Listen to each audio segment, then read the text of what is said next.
এবার দেখে নিচ্ছি সিকন এক ঝলকে।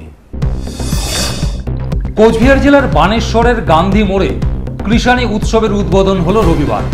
এই উৎসবের উদ্বোধন করেন প্রাক্তন মন্ত্রী রবীন্দ্রনাথ ঘোষ। পুলিশি অভিযানে ধরা পড়ল অবৈধ কাপ সিরাপ। মাথাভাঙার শীতলকুচির এই ঘটনায় আইনি পদক্ষেপ গ্রহণ করেছে পুলিশ।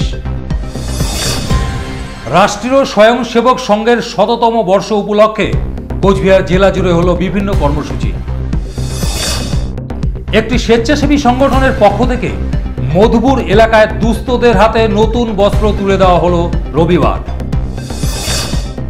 যাত্রী বোঝাই একটি টোটো দিঘিতে পড়ে যাওয়ায় বিপত্তি হয় দিনহাটার বামনহাট এলাকায়, যদিও এই ঘটনায় গুরুতর আহত হয়নি কেউই।